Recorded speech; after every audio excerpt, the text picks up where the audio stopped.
Hi friends, welcome to குரு குரூப்பா channel. நம்ம இன்றைக்கி என்ன பார்க்க போகிறோம்னா, ஒரு டார்கெட் தமிழ் 100 அவுட் ஆஃப் 100 ஒரு சீரிஸ் ஸ்டார்ட் பண்ணோம் பார்த்தீங்களா. அதில் வந்துட்டு 10th ஸ்டாண்டர்ட் பார்த்துட்ருக்கோம். அதோட கண்டினியூஷன் தான் இன்றைக்கி பார்க்க போகிறோம். செகண்ட் லெசன் கேட்கிறதா என் குரல் அன்னிட்டு காற்று பற்றி. கேட்கிறதா என் குரல் அன்னிட்டு காற்று பற்றி நம்ம என்னென்ன தெரிஞ்சுக்க போகிறோம்னு பார்ப்போம். வாங்க வீடியோக்குள்ளே போகலாம். தொல்காப்பியர் உலகம் என்பது ஐம்பெரும் பூதங்களால் ஆனது என்கிறார். நம்ம தொல்காப்பியம் வந்து உலகம் வந்து ஐம்பெரும் பூதங்கள் என்று சொல்கிறாரு. அந்த ஐம்பெரும் பூதங்கள் என்னென்ன நம்மளுக்கு தெரியும். நிலம், நீர், காற்று, ஆகாயம் இதெல்லாம் சொல்லுவோம் இல்லைங்களா. அந்த மாதிரி ஐம்பெரும் பூதங்கள் சொல்கிறோம். அதில் காற்றை பற்றி தான் இன்றைக்கி நம்ம பார்க்க போகிறோம். ஓகே வாங்க. திருமூலர் வந்து திருமந்திரத்தில் மூச்சு பயிற்சி உடலை பாதுகாத்து வாழ்நாளை நீட்டிக்கும் என்று கூறியுள்ளார். திருமூலர் வந்து திருமந்திரத்தில் மூச்சு பயிற்சி உடலை பாதுகாத்து வாழ நீட்டிக்கும் சொன்னவர் திருமூலர். பிற்கால ஔவையார் தம் குரலை வாயுதாரணை என்னும் அதிகாரத்தில் வாயு வழக்கம் அறிந்து செறிந்தடங்கில் என்று சொல்லியிருக்கார். வாயு வழக்கம் அறிந்து செறிந்தடங்கில் ஆயுள் பெருக்கம் உண்டாம் என ஔவையார் வந்து சொல்லியிருக்காரு. திருமந்திரத்தில் மூச்சு பயிற்சியை உடலை பாதுகாத்து வாழ்நாளை நீட்டுக்கணும்னு சொல்லியிருக்காரு. அதே ஔவையார் வந்து தம் குரல் வாயுதாரணை என் அதிகாரத்தில் வாயு வழக்கம் அறிந்து செறிந்தடங்கில் ஆயுள் பெருக்கம் உண்டாம் என ஔவையார் கூறியிருப்பார். கிழக்குனா அதுக்கு பேர் குணக்குன்னு பேர் உண்டு. கிழக்கு என்பதற்கு குணக்கு என்னும் பெயர் உண்டு. கிழக்கிலிருந்து வீசும் காற்று கொண்டல். இது பொறுத்துக்கால கேட்பா நல்லா பார்த்தோம். கிழக்கிலிருந்து வீசும் காற்று கொண்டல். மேற்குல என்பதற்கு குடக்கு என்ன பேர். கிழக்குனா கொண்டல், மேற்குனா குடக்கு. சரிங்களா. சரிங்களா. கிழக்கிலிருந்து கொண்டல், மேற்குனா குடக்கு. மேற்கிலிருந்து வீசும் காற்று கோடை. கிழக்கிலிருந்து கொண்டல், மேற்கு என்பதற்கு குடக்கு, மேற்கிலிருந்து வீசும் காற்று கோடை. வடக்குனா வாடை என்றும் பேர். வாடை காற்று ஊதை காற்றுன்னு சொல்லுவாங்க வடக்கு. தெற்குனா தென்றல் காற்று. தெற்குனா வீசும் காற்று, தென்றல் காற்று. இதில் கிழக்கும் மேற்கு தான் கொஞ்சம் கன்ஃபியூஸ் பண்ணுற மாதிரி இருக்கும். நல்லா பார்த்தோம். கிழக்குனா குணக்குன பேர் உண்டு. கிழக்கு வீசும் காற்று கொண்டல், மேற்குனா குடக்கு, மேற்கு வீசும் காற்று கோடை, வடக்கு வீசும் காற்று வாடை, தெற்கு வீசும் காற்று தென்றல் காற்றுன்னு சொல்லிக்கலாம். ஓகே ஓகே நெக்ஸ்ட்டு பாருங்க. இதெல்லாமே மேற்கோள்கள் அதிகமாக இருக்கும். அது நல்லா ஞாபகம். வண்டோடு புக்கை மணவாய் தென்றல்னா சிலப்பதிகாரத்தில் இளங்கோவடிகள் சொல்லியிருப்பார். வண்டோடு புக்கை சாரி வண்டோடு புக்க மணவாய் தென்றல். வண்டோடு புக்க மணவாய் தென்றல்னா சிலப்பதிகாரத்தில் இளங்கோவடிகள் சொல்லியிருப்பார். பலப்பட்ட சொக்கநாத புலவர் என்ன எழுதிய பத்மகிரிநாத தென்றல் விடுத்தூது என்னும் சிற்றிலைக்கும் அப்போது பத்மகிரிநாத தென்றல் விடுத்தூது எழுதினவர் யார்? பலப்பட்டை சொக்கநாத புலவர். யார்? பலப்பட்டை சொக்கநாத புலவர். அவர் என்ன சொல்கிறார் பாருங்க. நந்தமிழும் தன்புறனை நன்னதியும் சேர்பொறுப்பில் செந்தமிழை பின்னதித்த தென்றலேன்னு சொன்னவர் யார்? பலப்பட்ட சொக்கநாத புலவர். எந்த நூலில்? பத்மகிரிநாத தென்றல் விடு தூது. ஓகே ஓகே நலியிரு முன்னீர் நாவாய் ஓட்டி வழித்துறை ஆண்ட உறவோன் மருக கலியல் யானை கரிகால் வளவண்டு புறநானூறு 66 சொல்லுது. புறநானூறு 66 சொல்லுது. என கரிகால் பருவலத்தான புகழ்ந்து பாடிய பாடலை சங்ககால பெண் புலவர் வெண்ணிய குயத்திர வழி என காற்ற சொல்வார் இந்த மேற்கொள்ள.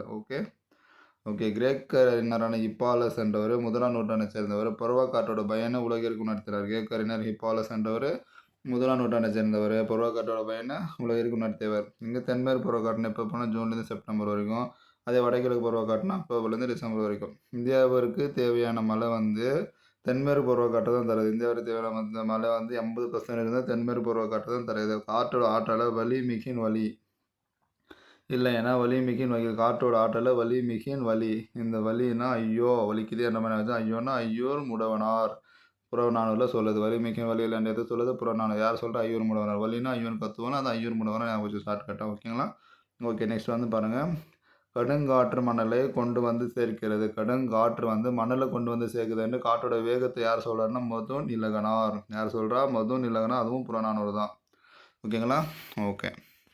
உலக காற்றாலை மின் உற்பத்தியில் இந்தியா வந்து 5th பிளேஸ். உலக காற்றாலை மின் உற்பத்தியில் இந்தியா வந்து 5th பிளேஸ். இந்தியாவில் உற்பத்தி பண்ணுறதுல தமிழ்நாடு வந்து 1st பிளேஸ். உலக காற்றாலை மின் உற்பத்தியில் இந்தியா 5th பிளேஸில் இருக்குது. இந்தியாவில் உற்பத்தி பண்ணுறதுல தமிழ்நாடு தான் 1st பிளேஸில் இருக்குது. ஓகே நெக்ஸ்ட்டு பாருங்கள். உலகிலே காற்றை வந்து அதிகளவு மாசுபடுத்தும் நாடு இந்தியா 2nd பிளேஸில் இருக்குது. உலகத்திலே காற்று வந்து அதிக அளவு மாசுபடுத்துறது இந்தியா வந்து 2nd பிளேஸில் இருக்குது. மனிதன் வந்து உணவு நீர் இதெல்லாம் 5 நாள் உயிர் வாழ முடியும். இந்தியாவில் மிகுந்த உயிரிழப்பு தரும் காரணங்களில் 5ஆம் இடம் பெறுவது காற்று மாசுபாடு. உலகத்தில் மிகுந்த உயிரிழப்பு தரும் காரணங்களாக 5ஆம் இடம் பெறுவது காற்று மாசுபாடு. ஓகேங்களா. காற்று மாசுபடுவதால் குழந்தைகளோட மூளை வளர்ச்சி குறைவதாக ஐக்கிய நாடுகளோட சிறுவர் நிதியம் யுனிசெஃப் வந்து சொல்லுது. காற்று மாசுபடுறதுனால குழந்தைகளோட மூளை வளர்ச்சி குறையுது அப்படின்ட்டு ஐக்கிய நாடு சிறுவர் நிதியமான யூனிசெஃப் வந்து சொல்லுது. அமிலமலை வந்துட்டு என்னென்ன இருக்கும் பாருங்கள், கந்தக di oxide, nitrogen di oxide இதெல்லாம் கலந்துருக்குது. அதுக்கு பேர் தான் அமிலமலை. உலக காற்று நாள் எப்போது? ஜூன் 15. உலக காற்று நாள் ஜூன் வந்து 15. இப்போது நம்ம சுவாசிக்கிறோம்ல காற்று, அது ஒரு ஆக்சிஜனோட விலை எவ்வளோ பாருங்கள், 1000க்கும் மேலாம். ஒரு ஆக்சிஜன் புட்டியோட விலை 1000க்கும் மேல்.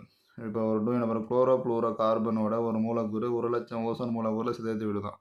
ஓசோன் வந்துட்டு ஓசோன் மூலக்கூறு வந்து புறவத கதிர்களெல்லாம் தடுத்து நம்மள வந்து பாதுகாக்குது. அது போல் தடுக்கலைன்னா நம்மளுக்கு தோல் நோய் இந்த மாதிரி நிறைய வரும். அதனால் அந்த ஓசோன் மூலக்கூறுகளை குளோரோ ஃப்ளூரோ கார்பன் ஒரு மூலக்கூறு 1,00,000 ஓசோன் மூலக்கூறு சிதைத்து விடணும்னா பார்த்துக்கோங்க. இந்த அளவுக்கு நம்ம வந்து யூஸ் பண்ணுறோம். அந்த குளோரோ ஃப்ளூரோ கார்பன் ஃப்ரிட்ஜிலலாம் இருக்கும்னு நம்ம படிச்சிருக்கோம் இல்லைங்களா. ஃப்ரிட்ஜ் யூஸ் பண்ணுற எல்லாமே நம்மளால் 1,00,000 மூலக்கூறா, அதை விட எவ்வளோ அழிச்சிட்டு இருக்கோம் ரெகுலராக. ஓகேங்களா. ஓகே, நெக்ஸ்ட்டு பாருங்கள். நெக்ஸ்ட் லெசன் புயலிலே ஒரு தோனி அணிட்டு. புயலிலே ஒரு தோனி யார் எழுதுனா? பா. சிங்காரம். தொங்கானைனா கப்பல். கப்பித்தான்னா தலைமை மாலுமி கேப்டன். கப்பித்தான்னா என்னது? தலைமை மாலுமி கேப்டனு. பறவை மீன் அவுலியா மீன்ன்றது மீன் வகை. பிலாவான்ன்றது இந்தோனேஷியாவில் இருக்கிற ஒரு இடம். பிலாவான்னா இந்தோனேஷியாவில் இருக்கிற ஒரு இடம். இந்திய வட இந்திய பெருங்கடலில் உருவாகும் புயல்களுக்கு பெயர் வைக்கும் நடைமுறை எப்போ தொடங்குச்சு? 2000 தொடங்குச்சா? வட இந்திய பெருங்கடலில் உருவாகும் புயல்களுக்கு பெயர் வைக்கும் நடைமுறை எப்போ தொடங்குச்சு? 2000 தொடங்கியது. புதுடெல்லியில் இருக்கிற உலக வானிலை அமைப்போட மண்டல சிறப்பு வானிலை ஆய்வு 2004 செப்டம்பரில் இருந்து புயல்களுக்கு பேர் வைக்க 24 பேரில் பட்டியலிட்டது. எவ்வளோ? 64 பேர் வந்து பட்டியலிட்டுள்ளது. எதுக்கு? புயலுக்கு பேர் வைக்கிறது. அந்த சார்க் அமைப்பில் இருக்கும் பாருங்கள், வங்கதேசம், இந்தியா, மாலத்தீவு, மியான்மர், ஓமன், பாகிஸ்தான், இலங்கை, தாய்லாந்து ஆகிய நாடுகள் இந்த பெயர்களை வழங்கியுள்ளன. ஓகேங்களா. இந்தியா கொடுத்து ஏற்கனவே பயன்படுத்தப்பட்ட பெயர்கள் என்னென்ன பாருங்கள், அக்னி, ஆகாஷ், பிஜிலி, ஜல்னா 4 பூதங்கள், லெஹர்னா அலை. இதுக்கு மேலே வர்றது என்னென்னா மேக், ஷாகர், வாயு வந்து இதுக்கு மேலே வர்றது. கஜா புயலோட பேர் யார் வச்சா? இலங்கை தந்தது. அதே பெய்ட்டி புயல் வந்து தாய்லாந்து தந்தது. பெய்ட்டினா தாய்லாந்து தந்தது. வங்கக்கடலில் வீசும் புயலும் அமெரிக்காவை, ஜப்பானை, சீனாவை தாக்கும் புயல்கள் இடம்பெறு புயல். வங்கக்கடலில் வீசும் புயல் அமெரிக்கா, ஜப்பான், சீனாவை தாக்குற புயல் இடம்பெறு புயல்கள். ஆஸ்திரேலியா கிழக்கு கரை ஹவாய் தீவுகளை தாக்கும் புயல்கள் வலம்புரி புயல்கள். ஆஸ்திரேலியா கிழக்கு கரை ஹவாய் தீவுகளை தாக்கும் புயல்கள் வந்து வலம்புரி புயல்கள். ஞாபகம் வச்சுக்கோங்க. ஓகேங்களா. ஓகே, நெக்ஸ்ட் பாருங்கள். பிரெஞ்சு நாட்டை சேர்ந்த கணித வல்லுநர் காஸ்பர்ட் குஸ்டாவ் கொரியாலிஸ். இந்த விளைவை கண்டுபிடித்தார். எது? கொரியாலிசிஸ் என்ற விசை. இந்த புயலை இந்த இருவகை சுழற்சி கொரியாலிசிஸ் விளைவு என்று பெயர். கொரியாலிசிஸ் விளைவை கண்டுபிடிச்சவர் காஸ்பர்ட் குஸ்டாவ் கொரியாலிஸ். அதனால அவர் பேர் கொரியாலிஸை வச்சுட்டாங்க. இவர் நூல்வெளி பாருங்கள், பா. சிங்காரத்தோட நூல்வெளி. புலம்பெயர்ந்த தமிழர்கள் பற்றி முதல் புதினம் புயல்லே ஒரு தோனி. எழுதினவர் பா. சிங்காரம். 1920 1997 அவரோட பீரியடு. மலேசியா இந்தோனேஷியா பகுதி நிகழ்வதாக ஒரு கற்பனை பகுதி தான் இந்த புயல்லே ஒரு தோனி. சிவகங்கையில் சிங்கம்புணரியை சேர்ந்தவர். இவர் சிவகங்கை சிங்கம்புணரியை சேர்ந்தவர். தினத்தந்தி நாளிதழில் பணியாற்றி இருக்காரு. வேலைக்காக இந்தோனேஷியா போகிறாரு. இவர் சேமிப்பான 7.5 லட்சம் ரூபாயை வந்து மாணவர்களோட கல்வி வளர்ச்சிக்காக வழங்கினார். இது மாதிரி வந்துட்டு 10th புக்கில் எல்லா லெசனுக்கு முன்னாடி இந்த மாதிரி ஒன்று இருக்கும். பலவின் பயங்குழு கொல்லினா அகநானூறு சொல்லுது. ஓகேங்களா. இது நல்லா ஞாபகம் வச்சு இந்த மேற்கொள்ள இந்த மாதிரி எடுத்து கேட்கலாம். ஓகே ஃப்ரெண்ட்ஸ், இந்த வீடியோ இதோட முடியுது. இந்த மாதிரி உங்களுக்கு யூஸ்ஃபுல்லான வீடியோ வேணும்னா நமக்கு குரூப் சேனலை சப்ஸ்கிரைப் பண்ணுங்கள். தேங்க்யூ.